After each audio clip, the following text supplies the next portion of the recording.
Yo, yo, yo, it is Wednesday night. You know what that means. It is the Roundtable Pro Wrestling Podcast, AEW Dynamite Recap.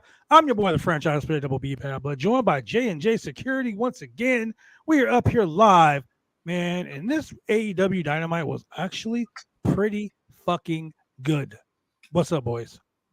Doing good. Doing pretty good. Man, let me talk to you guys real quick about this AEW Dynamite because it was pretty fucking lit. So we had the Continental Classic. Yes. That match opened the show, but no, let's digress. Okay. This week, AEW is in Canada. Of course, they're doing their Canadian tour, so you got a bunch of major matches on the show. We got fucking Jay White versus Jay Lethal. We got John Moxley versus Roosh. We got Swerve Strickland versus Mark Briscoe, and then the main event for the TNT Championship. We got Christian Cage, everyone's favorite daddy. Dad of the year. Dad of the decade. He is the DOD. Dad of the decade. Versus Adam Copeland. Don't call me Edge. Because when you see Adam Copeland, you're always on the edge of your seats. But anyway, this match was actually really good to start the show off. We had John Moxley, who has 6 points right now. Oh. He started out with 6 points in the Continental Classic. 6 points. You know, this tournament could go anywhere. Like it's like it actually makes you pay attention. Like what's going to happen? Like okay, what's going to happen for the next Continental Classic? Who's going to be in the finals? It gets you hyped. This whole thing has been very interesting. I mean, we're talking about the AEW's version of the G1 Climax. If you don't know what that is, that's New Japan Pro Wrestling's like annual tournament to determine the person who faces the world champion at the New Year's Eve show they do. But this Dynamite open, and we cut to the stage, and what we see, the fucking Ric Flair Woo Energy logo. Excalibur goes crazy, hyping the Continental Classic, the C2. That's what I'm going to keep calling it. Hyping the C2 tournament matches tonight. So we start the show off with John Moxley, 6-point leader in the Gold League. And he faces off against a man with 3 points, your boy Roosh. This is a Continental Classic match that I said I wanted to see. Mm-hmm. So he'll be here in 10 minutes, and he'll be here complaining about Roosh.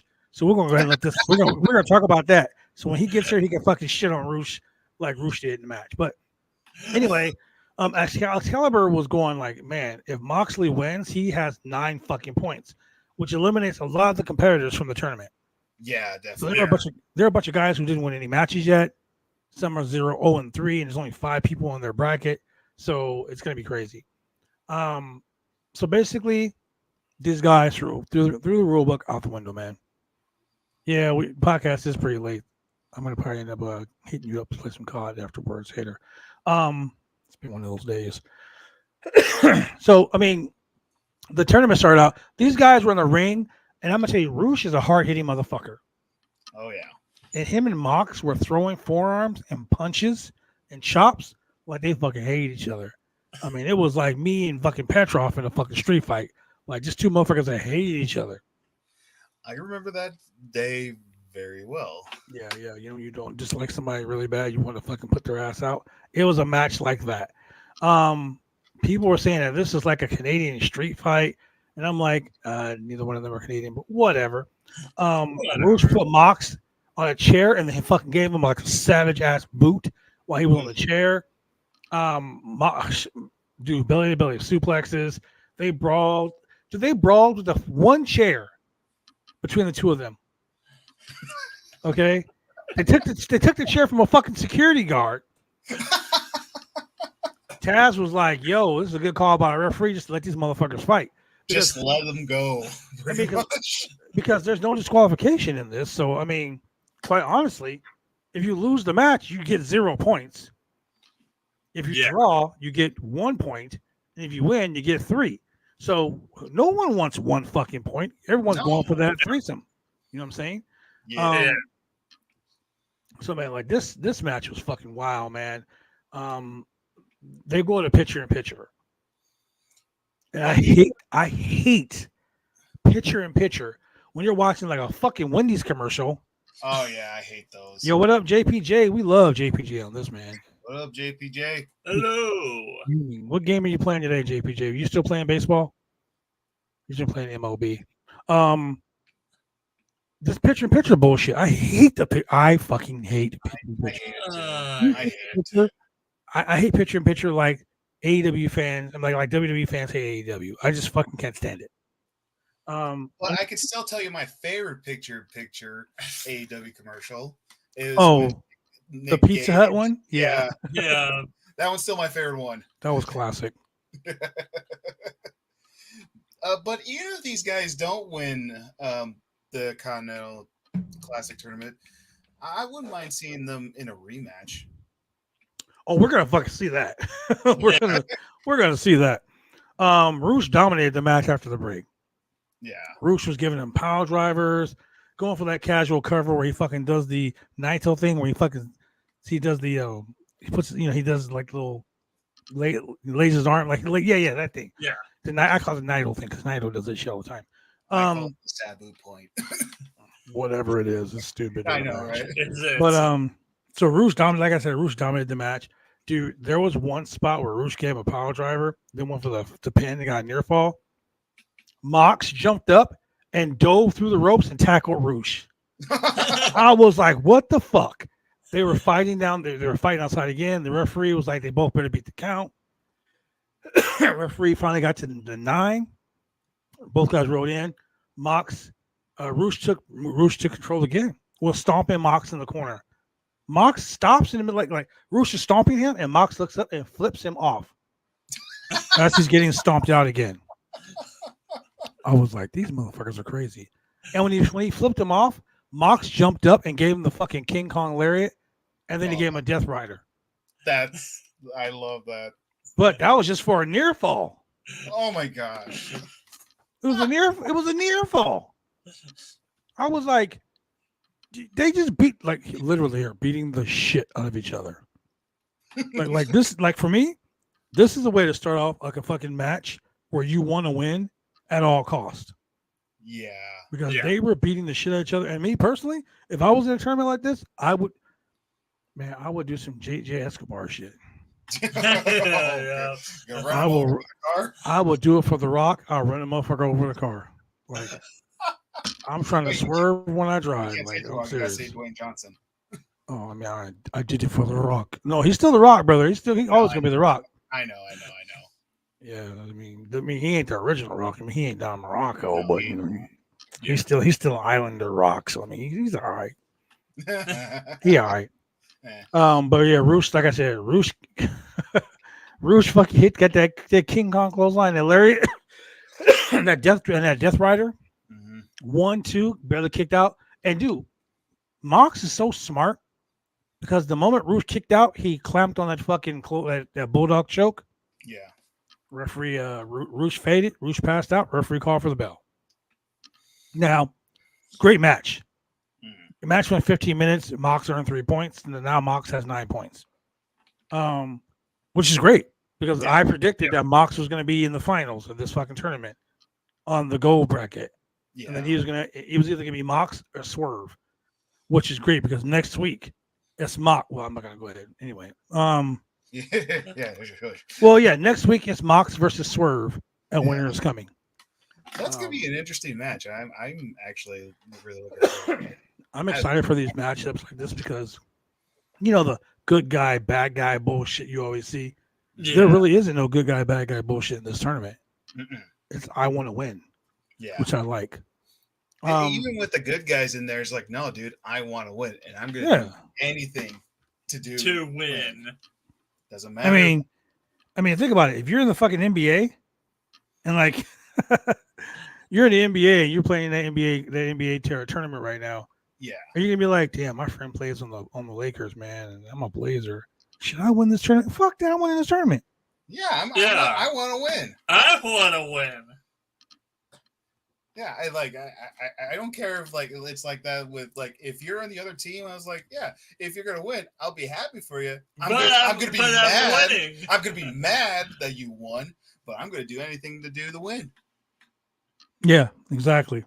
So yeah, So Moxley earns 3 points, 15 minutes in the match. I really was anticipating a draw, actually. Yeah. I mean, I wanted to draw because it would potentially prevent anyone from being eliminated from the tournament. Because now that Roosh is lost, that means Jay Lethal and Jay White have to win. That means Mark Briscoe has to win. Yeah. You know what I'm saying? Yeah. Mr. J. James, love the show, boys, and love you all. Love you, brother. Okay, that's cool. Love you too, Joe. Yep. That's my brother. That's my brother Joe. Mhm. Anyway, yeah, so that's I mean, honestly, I was anticipating a fucking draw. I mean, there's two, like the sense of urgency to win this tournament. Mhm. Like everyone wants to do, like everyone wants it. Everyone wants this. Roosh wants this. I think Roosh needs to win this tournament to establish himself. Yeah. Yeah. Like he was gone. He came back. He signed a big ass fucking contract with AEW. Now it's time to, the money's there. Now it's time to put up or shut up. And Yeah. I think that Roosh needs to be given the opportunity to put up. You think this match with Moxley is the one that's going to help him? Like, oh, we got to do something with this guy. I don't think the match with Moxley is the one that did that. I think the match with Brody King is going to be the one to do that. Oh yeah. Okay. Yeah. I mean, not saying Brody King's like the superstar in the making, but Brody King is fucking amazing for a guy his size, moving like a cruiserweight. Yeah. Yeah. That's great. Here, Brody King reminds me of Bam Bam Bigelow and Terry Gordy I all can rolled see into one. Yeah. I see that. Yeah. With a little CM Punk. the Yeah, the straight edge shit. So I mean, all in all, great match. I do know what Center, who's almost there, by the way. I do know why Center wants to come on here and talk about it, because me and Center said something in the chat group, and I know exactly what Center wants to talk about. But we'll go ahead and let Center come on and rant about that when he gets here.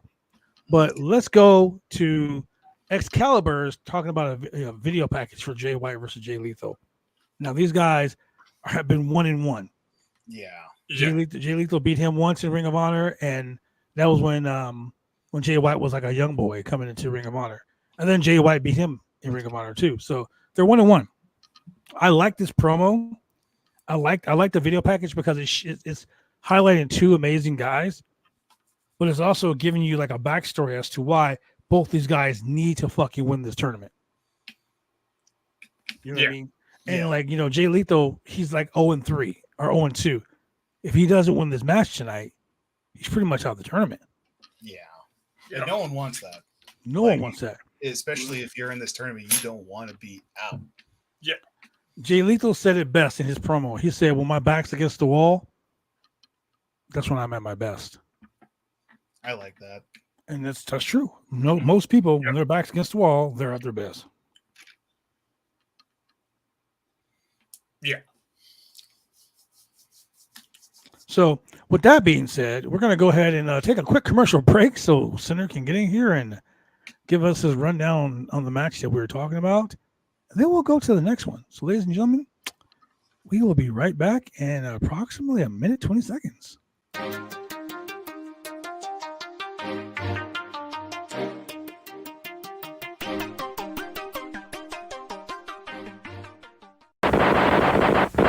Professional wrestling is one of the toughest sports going today. If you ever dreamed of being a professional wrestler, then former WWE superstar and World Tag Team Champion Sir Mo of the famed tag team Men on a Mission invites you, yes, you, to join his Bumps and Bruises Academy. Now in 2 locations in Carrollton, Texas and Sherwood, Arkansas. Allow Sir Mo and his head coach, Dante Smiley, and other coaches to get you on the road to an exciting and rewarding career. Classes forming now for your shot.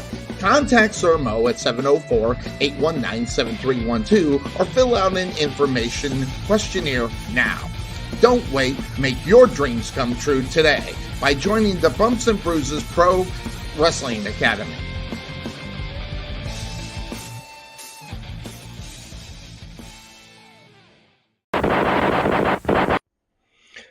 Hi, this is James Beard with SWE Fury, and you're watching the Roundtable Pro Wrestling Podcast. When you want to get your hair cut, you go get your hair cut right. You head down to Big D's Barbershop. Big D's Barbershop, Vancouver, Washington's best and brightest. 1019 Main Street, Vancouver, Washington, where you can go get your hair lined up, cuts, fades, shampoos, conditions, and all the great things that go with supporting a local barbershop in a local business area. You can also reach them online at www.bigdsbarbershop.com. Go get your hair cut right.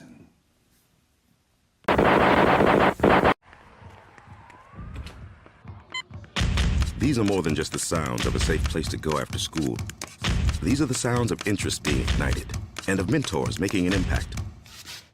At Boys and Girls Clubs, we don't do just one thing. We do whatever it takes to meet the needs of every kid who comes through those doors. Because whatever it takes is what it takes to build great futures. Great futures start here.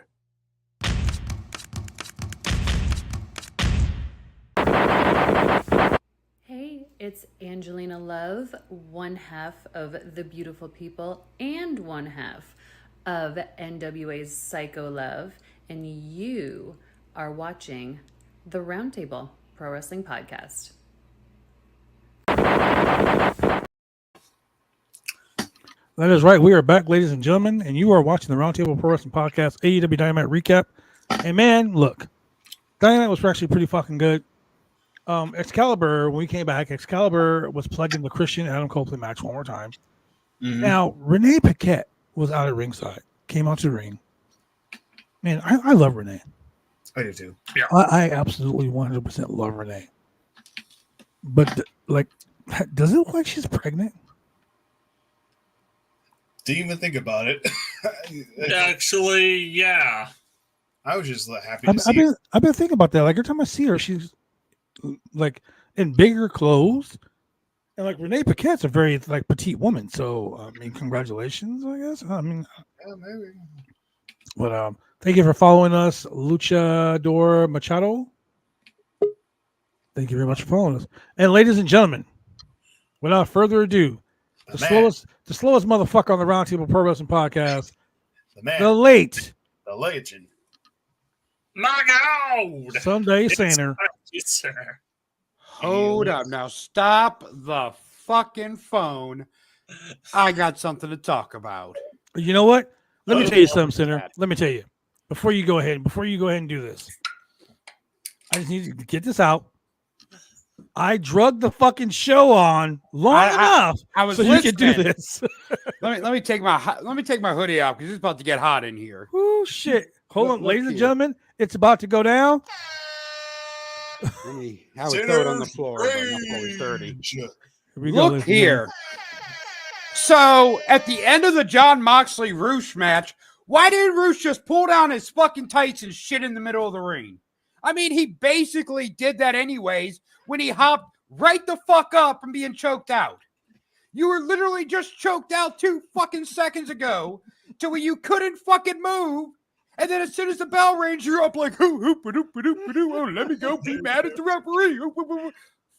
When Austin Aries did that shit to fucking John Morrison in TNA, everyone had a fucking conniption. Oh, blackball Austin Aries. Oh, he's so fucking unprofessional. Ain't no one bitching about Roosh doing that shit. As a matter of fact, I put a thing on Twitter about it, and someone fucking replied to my tweet talking about if the pressure of a chokehold is released quick, like it happened to Roosh, consciousness is regained within 10 seconds after the hold is released. It was within 2 seconds that motherfucker jumped up and just completely no-sold it. So hold on. So Josh, yes, I want you to put Bones in a sleeper right now. Oh God! Hold on, choke him out. Hold on, choke him out. Let me get the timer going. See how long. God damn, Josh! I'm just playing. Josh was ready for that shit too. He was like, Bones about to fucking go down. But look. Okay, so then this ain't the first time in fucking AEW Roosh has done some bullshit like this, because he did it in his fucking match with Jack Perry too. It was like last year, and it was also the last time we saw Roosh for quite a while after that match. But if I was Moxley and I seen that shit, oh, we're having fuck in the CM Punk reputation. We're having words in the back. Like, you just shit on John Moxley in the middle of the fucking ring by doing that.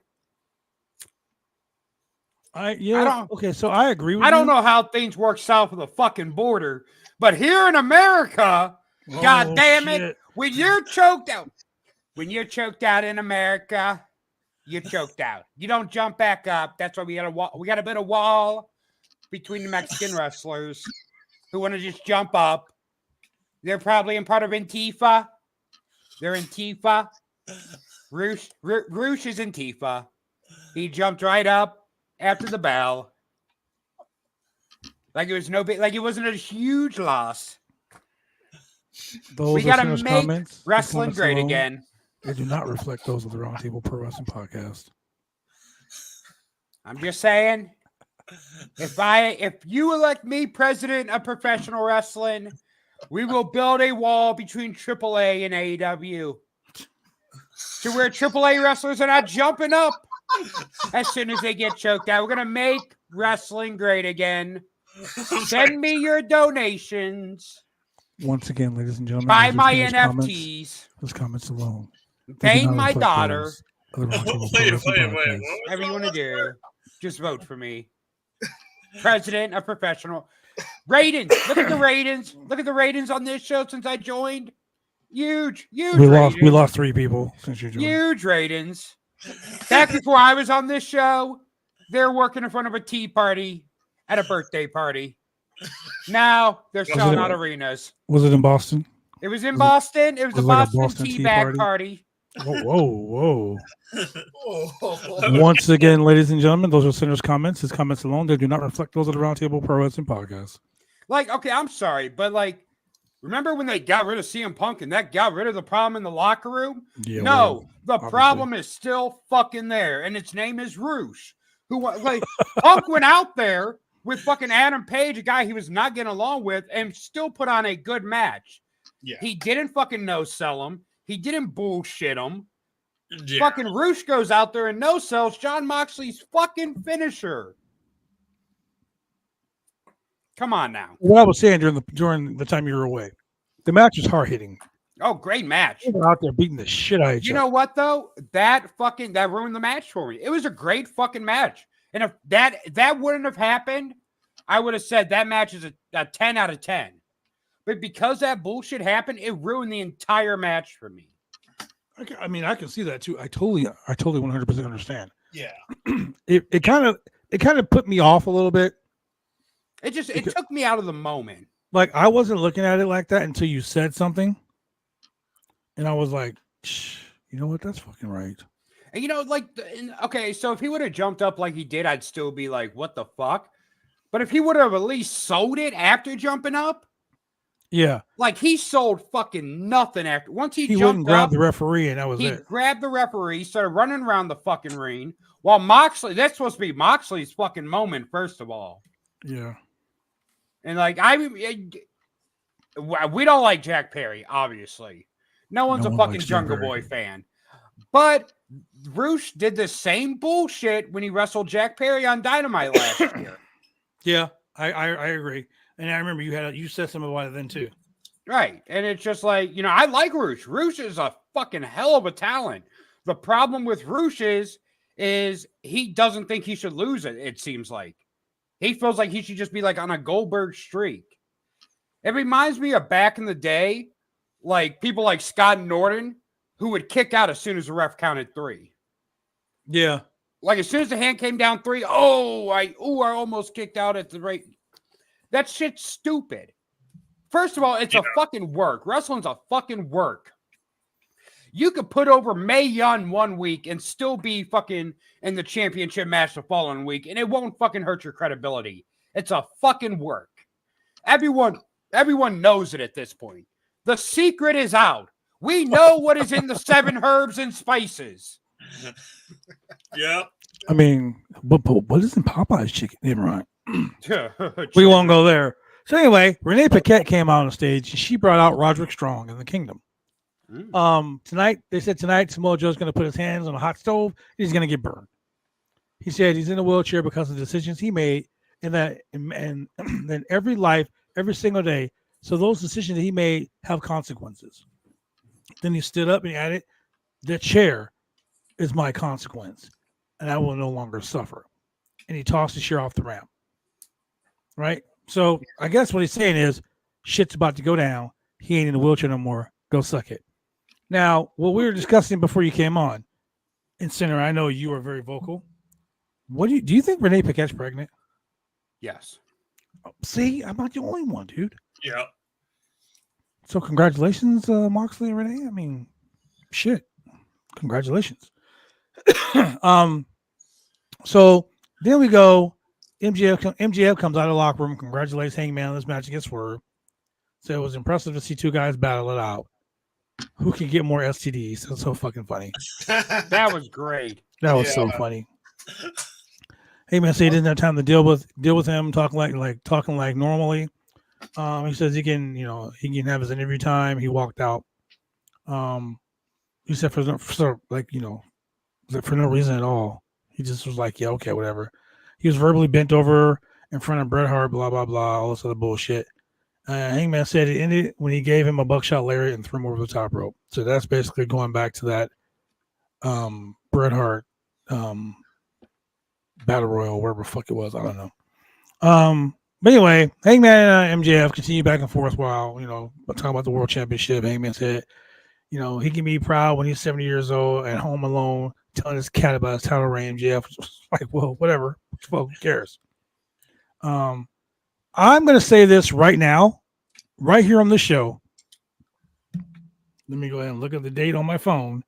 Wednesday, December 6th, 2023. I'm going to say this right now.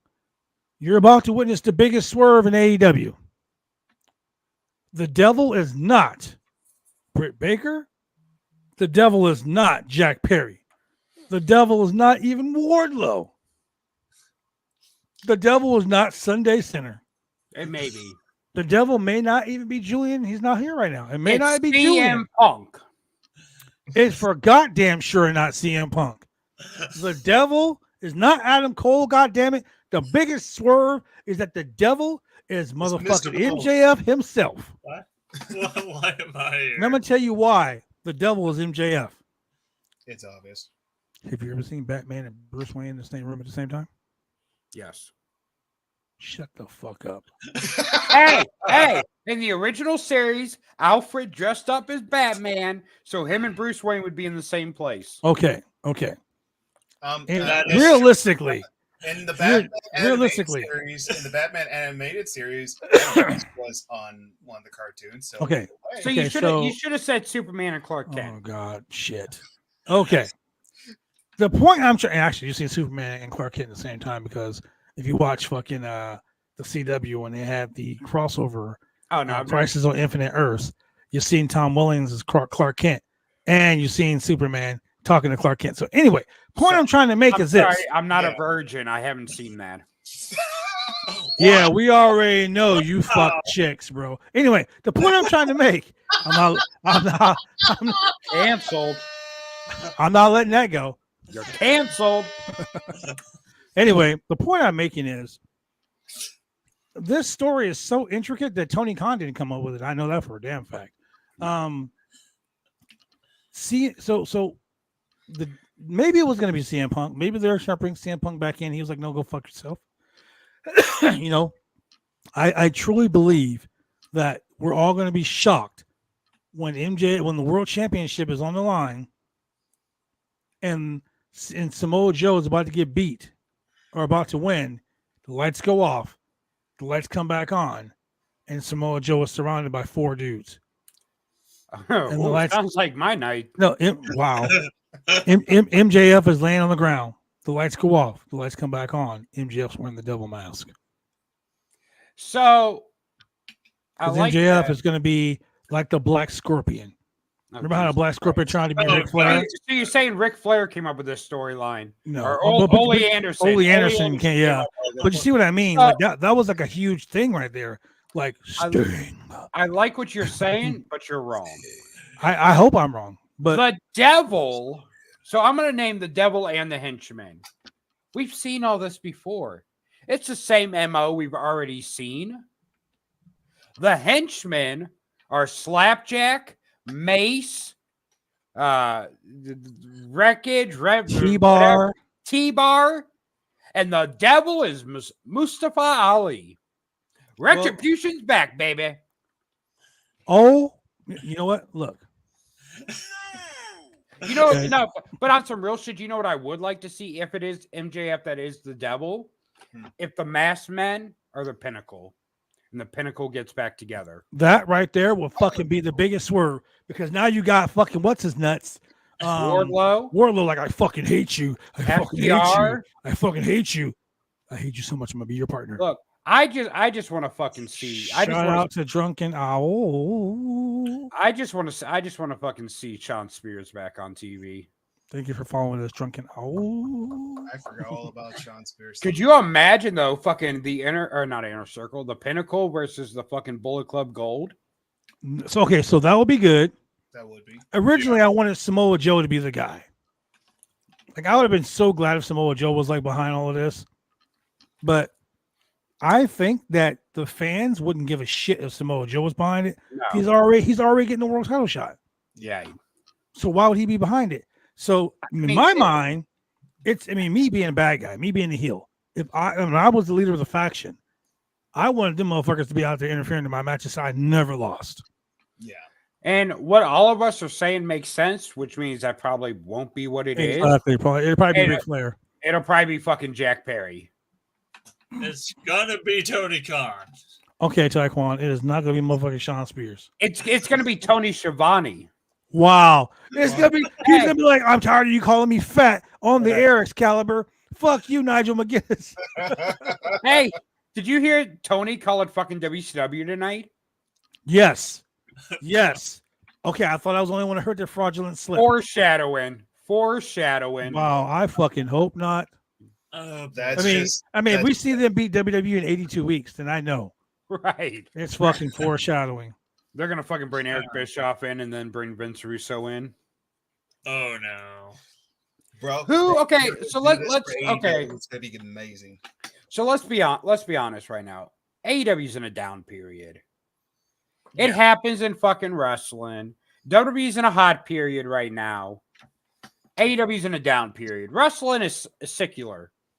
Yeah, it goes in cycles. AEW had their hot period, and WWE was way cooled the fuck down. Yeah. Now AEW's cooled down. WWE's in their hot period.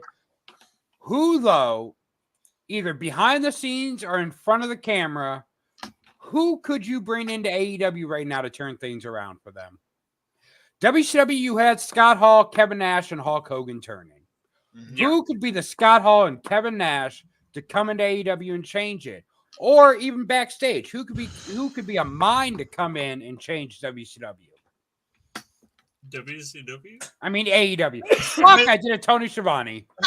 Honestly, like, I'm gonna hate myself for saying this, but give Jim Ross the book. Yeah. Give him 100% the book. That means he's gonna be like Buff Bagwell on TV. He's gonna be like, I'm gonna fucking run the show this way, whether you like it or not. And Tony Khan, sit the fuck down, shut up, and let the big boys work. Stop playing with your Legos and let's make money. Because right now, AEW is not filling arenas. Look, they keep adding dates, but they're not filling arenas. And they keep putting on banger after banger after banger match. Here's the thing, and here's the problem with AEW they're having great matches. That don't work in America. You need something more in America. I'm sorry. New Japan has had its little audience here, but New Japan isn't a fucking global powerhouse in America like they are in Japan. And that's because American fans like storylines. They want stories. WCW was having amazing fucking matches when they brought in the cruiserweights and the Lucha Libre stuff, but it did not help them. It didn't help the company, did not thrive until it had a good storyline. You can have great wrestling. That's awesome. Please do the WCW formula. Open your show up with a fucking banger. Have a banger in the middle. Always. Fucking That's the way I always tell people. When you run a show, you start the show off hot. You go into intermission, you come back out of intermission on fucking fire. And those matches are fire after fire after fire to the main event, which is a fucking volcano. Boom. You know what I'm saying? But that's the problem. And that was QT Marshall's gripe. AEW Exactly. does not want to do storylines and does not want to do actual storytelling. In America, if you want to get a foothold in America, you have to do stories.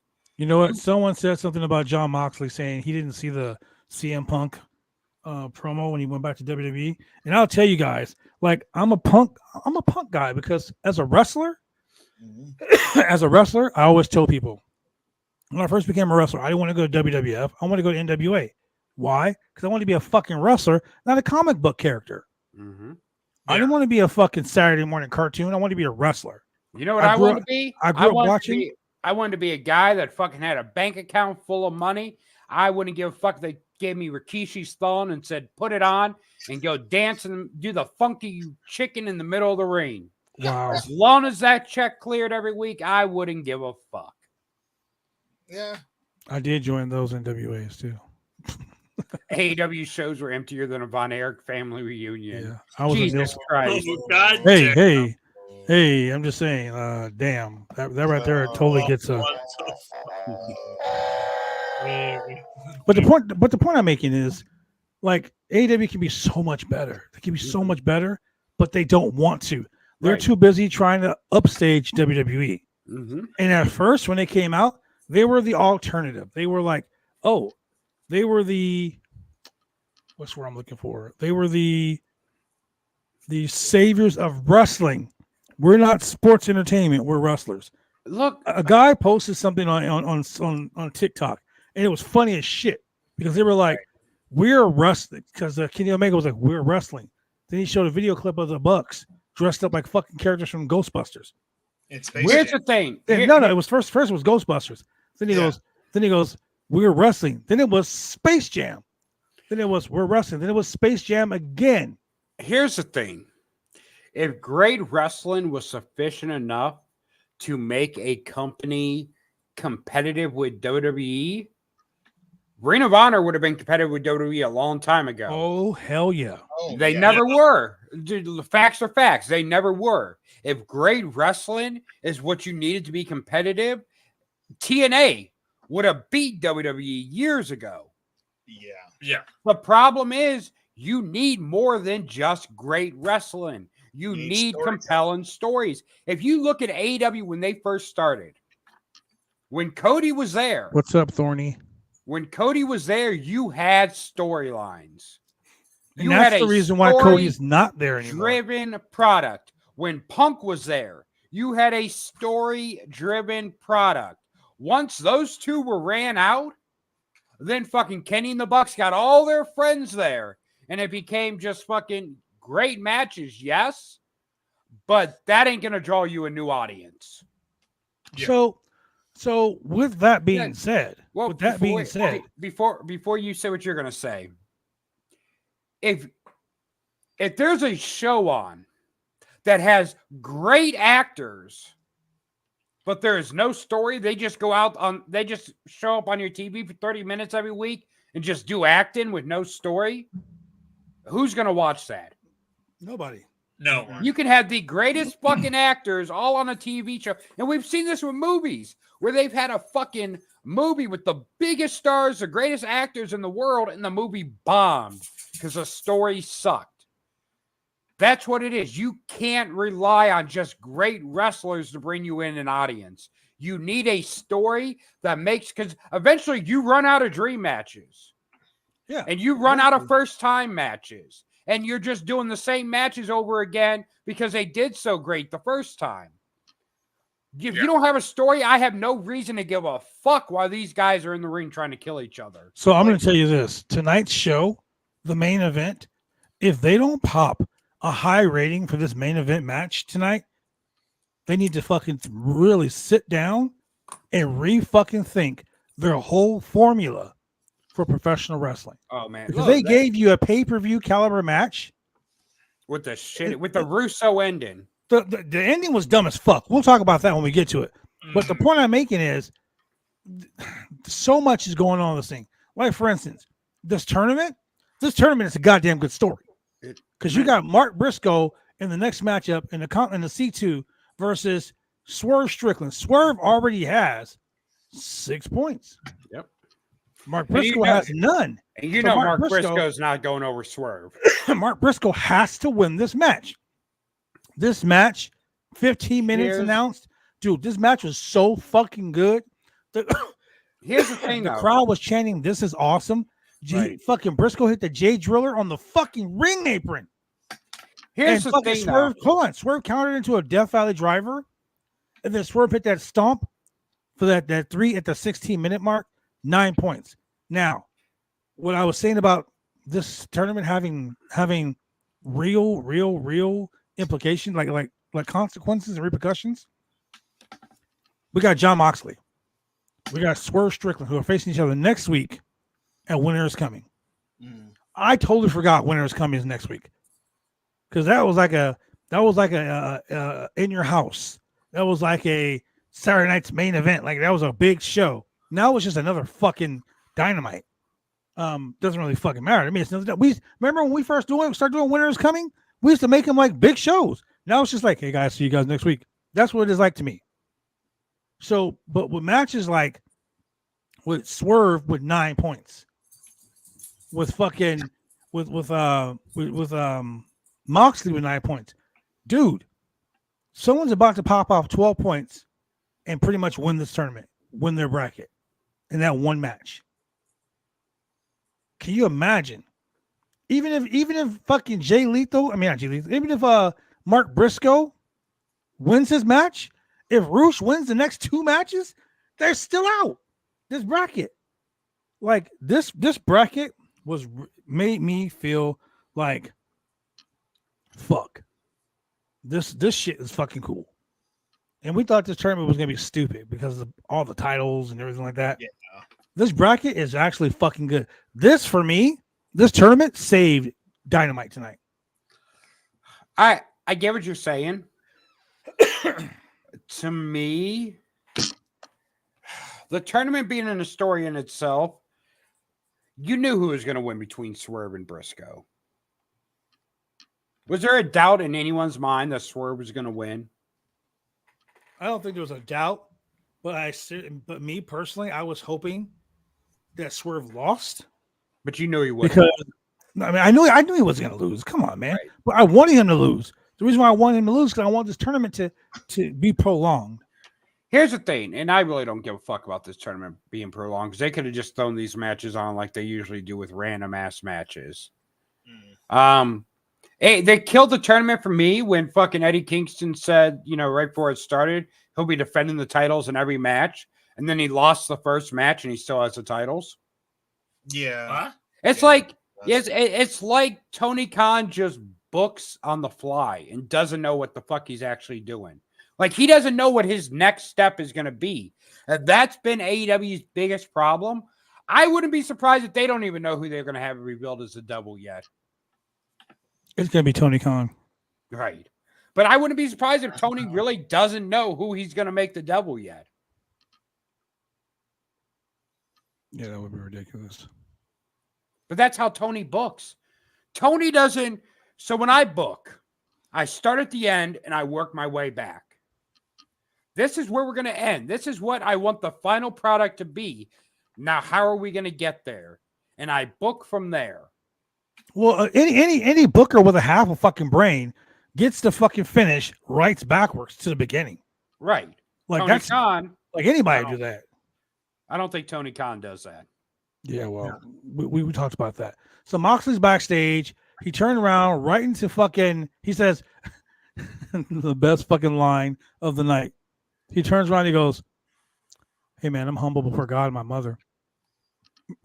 Other than that, fuck you guys." That was well timed the way he said it. He's like, "Hey man, I'm humble before God and my mama, and everyone else. Fuck you. I'm coming to win this tournament." Pretty much, that's what he said. But then you hear Prince Nana in the back laughing. Best part of the night, Prince Nana laughing, and then Swerve walks up and goes, 9 points. 9 points. I can't wait to see you at Winter is Coming. They blew him a kiss and walked away. That's gonna be a hell of a match. That's gonna be fucking great. Now, That's gonna be what a bothered brutal me match. was they had this fucking guy Brent Makowitz, who's the host of Turner Classic Wait. Movies. Before we do that, I want to give my prediction for next week. Next week, Moxley and Swerve ends in a draw. I agree. They both have 10 points. I agree. Guarantee it. Okay, I would. That will be good first- booking. I would bet my firstborn child on it. Wow. Shit. I mean, you fucking. Never mind. I mean, it's right now. It's sitting in a tissue. I can go grab it. Wow. Wow.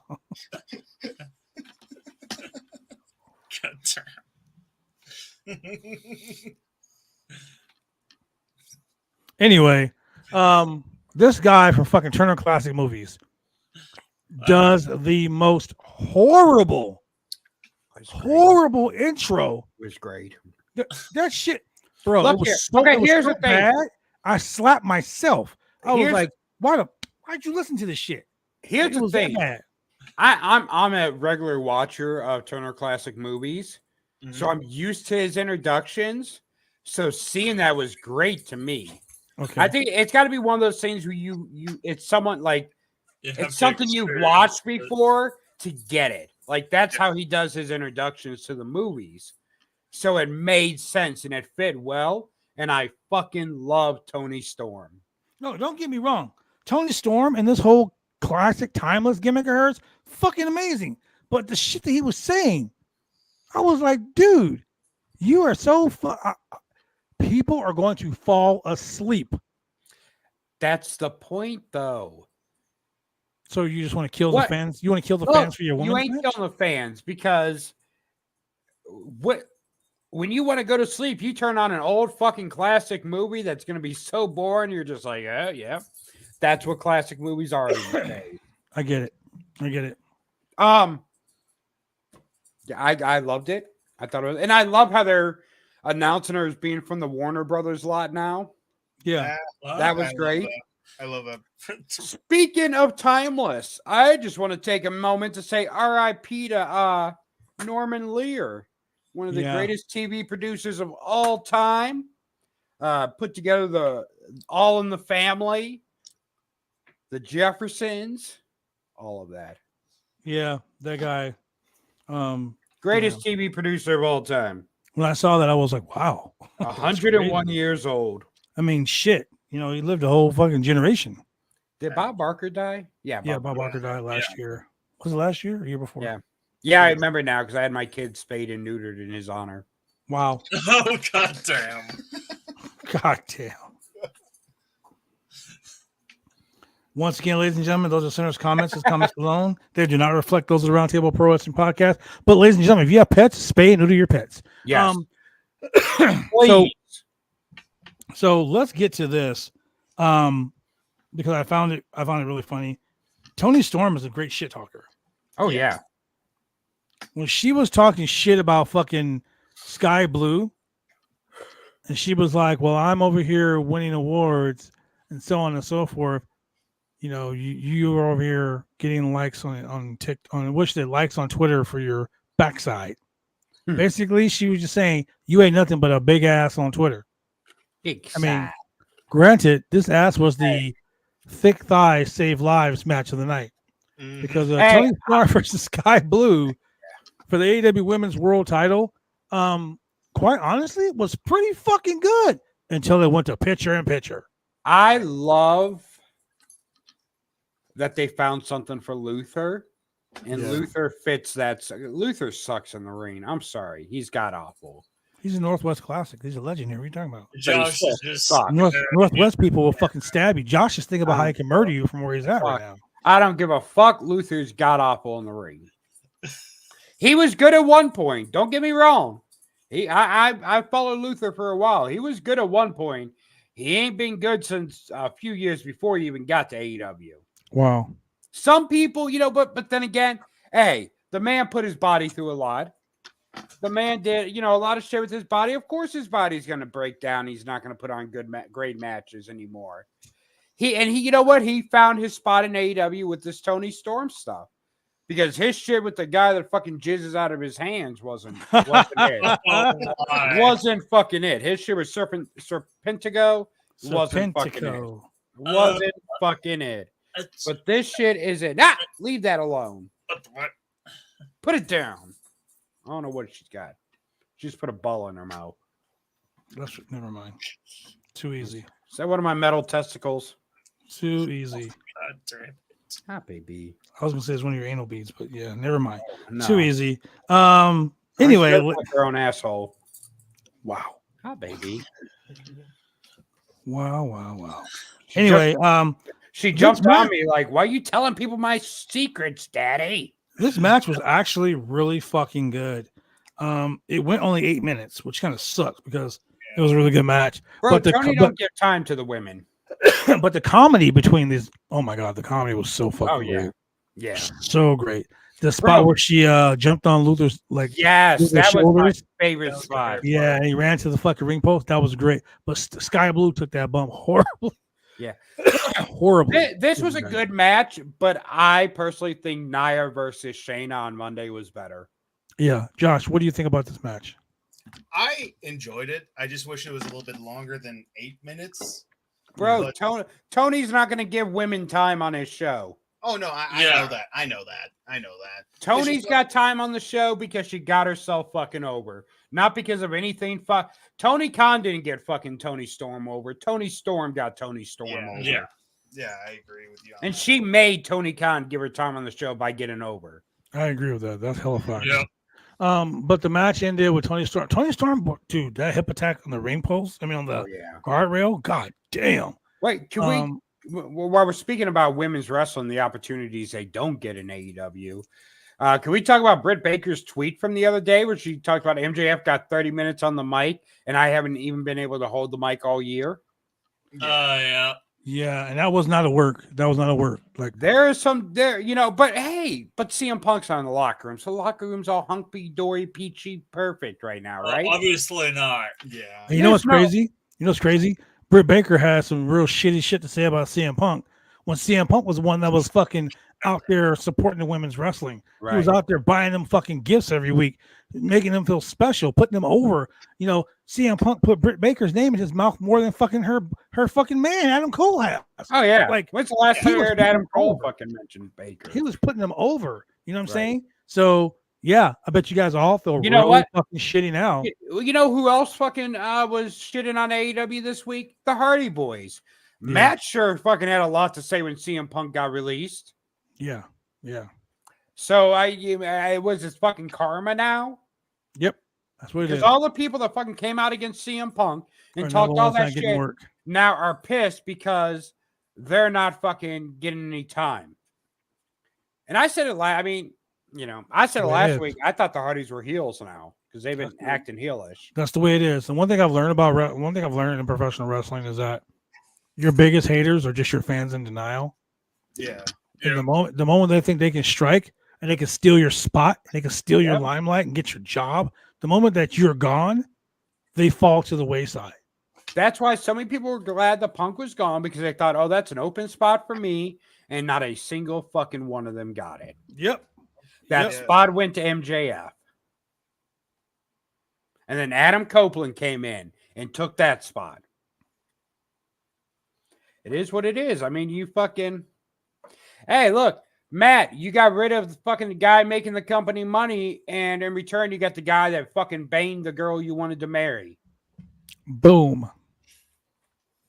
But, it is what it is. It is exactly what it is. You know what I'm saying?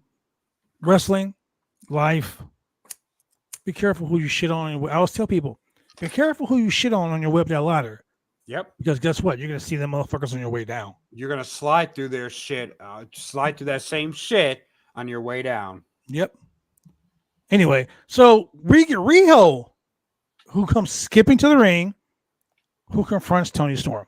Look, Riho drop kicks Tony Storm, and then she just stays there. Like, I'm like, why? That's her next opponent. I don't want to see that. This is going to sound really bad. Please don't cancel me for this. I thought Riho was the one that Tony Storm beat for the title. Wow. And that's straight shoot. That is straight fucking shoot. When she came out, I'm like, oh my God, they're going to do this match again. Tony just beat her for the title. And then I realized, oh, wait, it wasn't Riho. See, but that's the thing. The women that have, the women that fucking Kenny Omega fantasizes about and then brings into the company and pushes are not the women that are fucking over. Yeah. I mean, come on. Should Sakura have really beat fucking Paige for the women's title? Is Emi Sakura a big? That's who won it, right?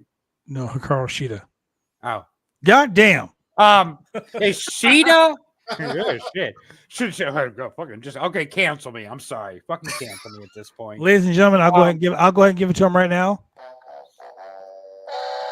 Whatever. But is Shida a bigger fucking star than Paige? No.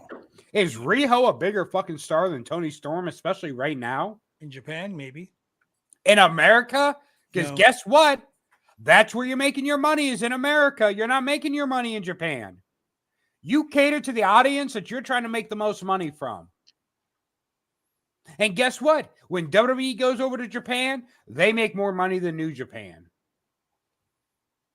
Hey, one WWE show in Japan will make more money than a New Japan show. Guaranteed. That's probably true. So in a match that another C2 match, Jay Lethal versus Jay White. Dude, this match only went 9 minutes. It was so fucking good. So good. I'm gonna go on the record and say this right here, right now. This was the best Jay Lethal match I've seen in the last 10 years. This was like classic Jay Lethal, Ring of Honor world champion, world television champion, the House of Truth. This right here, that was that Jay Lethal. It was so fucking good. I sent him a text and said that's the best match I've ever seen you wrestle. And I got a thanks. That's it. Thanks. So fuck you, Jay. Anyway, that was the very best match I've seen. Hitting those fucking sleeper suplexes, dude. Jay White, just goddamn, it was so good. Lethal injection, clipped his fucking knee. The match only ended because Jay Lethal rolled him up for a small package, and rolled too far, and got pinned. So good. Right now, Jay White sitting down there with 3 points, with 6 points now. Fuck. So great. What do you think about this match, Josh? What were your thoughts? I agree with you. I enjoyed this match. At the same time, I was kind of thinking like, who's gonna win? But I'm not disappointed with the results. So I enjoyed it. I had a good time watching this match. What about you, Sinner? What'd you like? I mean, I enjoyed it. I basically knew Jay White was going to win. They're not going to put Jay Lethal over Jay White in any way, shape, or form. I mean, that now evens that now Jay White has a 2-1 lead over Lethal. Yep. It was a good match, though. I mean, these are two great fucking guys. So it is what it is. But yeah, it was a good match. I liked it. I enjoyed it. So then we go to our main event. Well, let's talk about this Excalibur plugged Rampage. We're going to have Trish Adora versus Abaddon, Powerhouse Hobbs, and Kenoshita Takeshita versus Christopher Daniels and Mike Sydal. You're going to have Orange Cassidy and Hook going to be on the show. You're going to have Brian about Takeshita. Brian Danielson versus Daniel Garcia in a C2 match. Danielson versus Andrade, and then we're gonna have Claudio versus Eddie Kingston on Collision. So wait, Takeshita wasn't the one that was part of the Golden Lovers? No, that's I'm just kidding. Okay. We're gonna have Swerve versus Mox at Winter is Coming, Briscoe versus Roosh. No, White versus Briscoe, Roosh versus Lethal in the C2 matches. Samoa Joe's gonna finally speak about what happened tonight. Roderick Strong, Heyman, Adam Page, and the fucking Von Erichs are going to be Yes, on sir. the show. They got to start promoting that movie. I don't care because I do. I don't can't like wait Kevin, to see that movie. I've never liked Kevin Von Erich. I think Kevin Von Erich is a fucking hypocrite. But whatever. I can't wait to see that movie. I'm sure it has a happy ending. I'm gonna go see. I Wow. bet the movie spotlights the good Christian family they were. The good Christian And- that Kevin. And Kevin it'll good Christian probably- that fucking Kevin Von Erich is that hates all gays and blacks. So yeah, okay. Well, I mean, you're allowed to hate blacks. Okay. What about gays? Well, I mean, if they're black, yeah. Wow. Maybe he just wow. hates gay blacks, not gays and blacks. No, he hated gays and blacks. Maybe there's no comma there. Maybe it's just gay blacks he hates. Wow. He's like, I'm putting the iron claw on segregation. Wow. So wrong. Anyway, then we have the main event for the TNT Championship. Wait a minute. I just got reminded of the fucking when Lacey Von Erich did the video with Ted DiBiase when he's wearing the WWE polo. When she was like, "Oh, hey Ted, nice WWE polo. Yeah, they killed my family. That's nice." And Ted's just like, let me go embezzle money. Damn. It is too early for that shit on the show. So then we got Christian Cage versus Adam Copeland in your main event for the TNT Championship. I'm going to tell you right now, if this, like I said earlier, if this doesn't fucking put AEW in the black, if this don't give AEW fucking a 500,000 views, if this don't give AEW fucking a pay-per-view buy rate views, Tony Khan, then you fucked up. Because this is the only match that, in me and Julian's mind, has stakes. You know, and the way the match played out, the match was actually fucking pretty good. Yeah. You know, my favorite spot of the whole night was a double spear. Yeah. They speared each other. That shit was great. Sick. That shit was great. The finish. I'm going to let you, Sinner, and you, Josh, talk about the finish, and I'm going to restart my computer because that finish was fucking horrible. And it was obvious as soon as she came out what was going to happen. Yeah, when I saw her come out, I immediately shouted that she's gonna hit Adam with the belt. I already predicted that was gonna happen. I was even saying it like as jokingly, but at the same time, I was like, I know what's gonna happen. Yeah, I mean, that was just so fucking. I mean, the way her stance was, just so you can't put non-workers in a swerve situation like that because they don't know how to do it right. I mean, we've seen it so many times. We saw with David Arquette in the triple cage. It was so obvious he was going to hit DDP. We've seen it with the celebrities that they brought in. I mean, it's stupid. And it's a stupid way to end the match, first of all. Because, I mean, she's not a worker. So here's my thing. And I'm sure what this is, it's setting up for Beth Phoenix to come in. Yeah. I'm pretty sure that's what it is. But here's the thing. She's not a worker. No. Nick Wayne's mom. She's not a worker. So what finish can you really get with her? Like a heel turn like that should lead to the babyface eventually getting their revenge. But what can you really do with her? She's not going to take a glam slam from Beth. She's not going to work a match. No. Oh, we thought that about fucking Aubrey Edwards, too. We saw that fucking win. I mean, sometimes it fucking works. Like with Vicky Guerrero, it ended up working. Yeah. But not everyone's Vicky Guerrero. No. And Vicky Guerrero got over because she was just annoying. Yeah. And she got so annoying that people started to love her. But I mean, with her, there's really no payoff to her turning. What can you really do with her? Yeah, like Mr. Bones and I, we were just, when we saw that, first Bones laughed at her when she fell when he hit Adam with the belt. But after when the pay-per-view, after the show ended, he was like, where's this going? Where's this gonna go? Yeah, Like, what why? payoff is Edge gonna wrestle fucking Mama fucking whatever her name is? Mama Wayne. Mama Wayne is Edge gonna wrestle Mama Wayne in a cage match? Are they gonna have a fucking Texas death match, Mama Wayne versus Edge? Like, no. Like, there's no fucking payoff that can be had inserting her into this storyline. Like, do you And remember when she can't cut a convincing promo. We saw that when they did that fucking interview with her with Tony Schiavone or whoever when Nick Wayne first fucking turned or whenever that was. Like, she's not convincing on the microphone. no. So what the fuck is the payoff you're going to get from this? There is none. Like, do you remember when it looked like they were gonna give the concerto to Nick Wayne's mom, and Luchasaurus was trying to help her and all that kind of stuff? I thought that's where they were gonna go. I thought they were gonna like Luchasaurus is officially gonna turn on them, help her out, and all that kind of stuff. That's where I thought they were gonna go. Right. And after seeing this, it's just like okay, where do you go from here? Yeah. There is nowhere to go.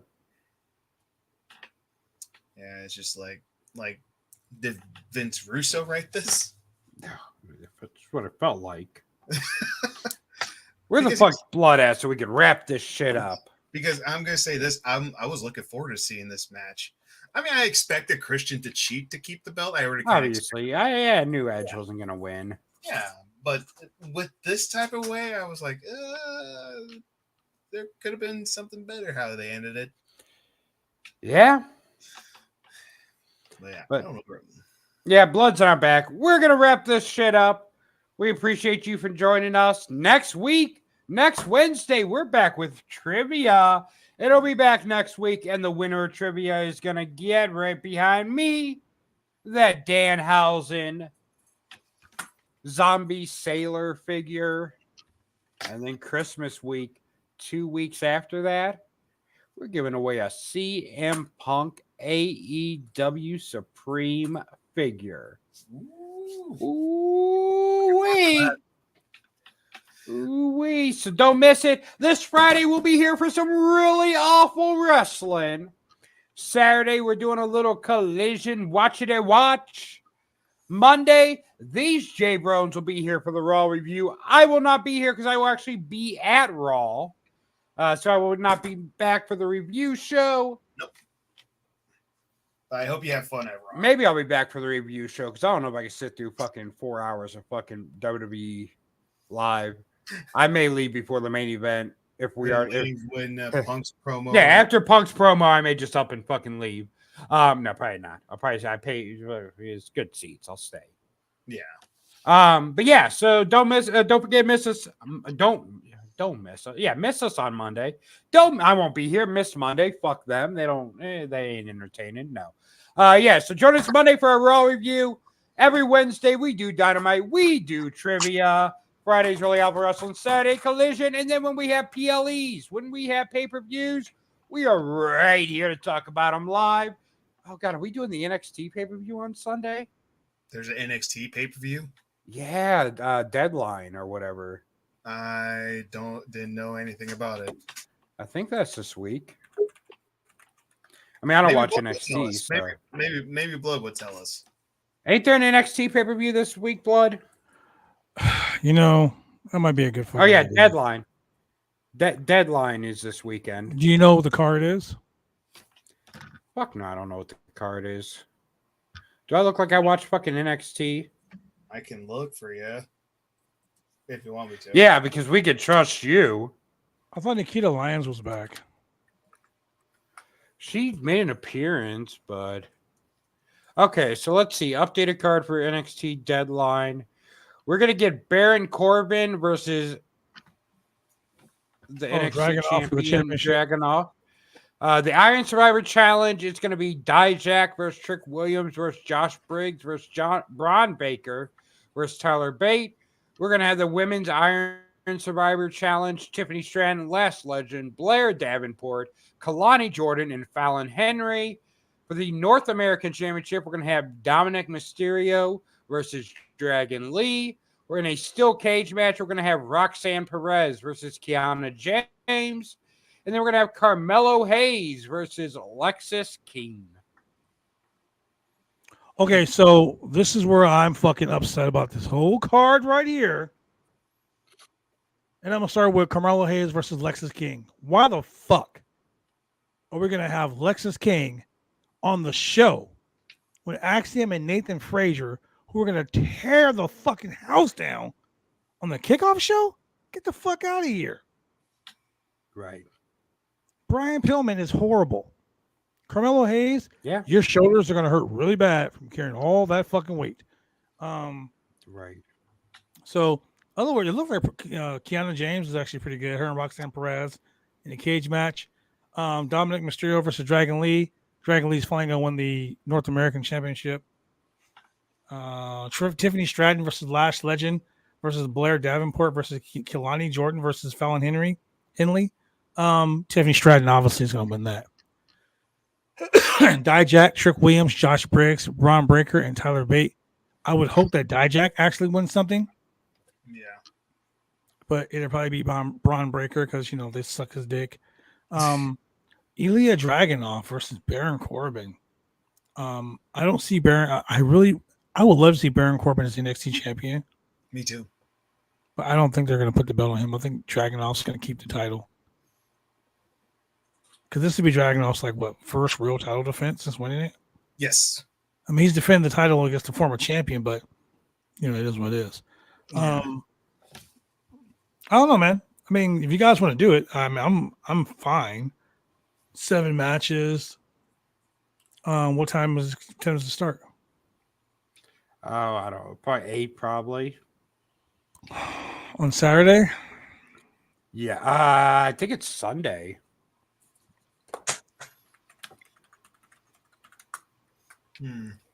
Let's see. I'm down for it if you guys are.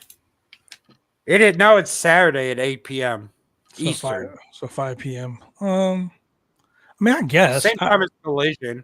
Collision's taped this week, which is really dumb on their part. Yeah, I already know those spoiler results, and it's not really worth watching except for the Eddie Kingston versus Claudio Castagnoli match. Yeah. That's the only match I care about. I already know who won, but You know, the whole thing with Bryan Danielson. All right, y'all. Well, we appreciate you joining. I'm ready for bed. Let's wrap it up. Yeah. What happened to our AEW intro video there, Slick Nipples? Look here. I am a busy man. I'm just sober enough for my Christmas party, so. Wow, you alcoholic bitch. Yeah, you know. Anyway, ladies and gentlemen, thank you very much for joining us on the Roundtable Pro Wrestling Podcast. For the Drunk Sunday Center, for Double J, Josh James. Jeff Jarrett.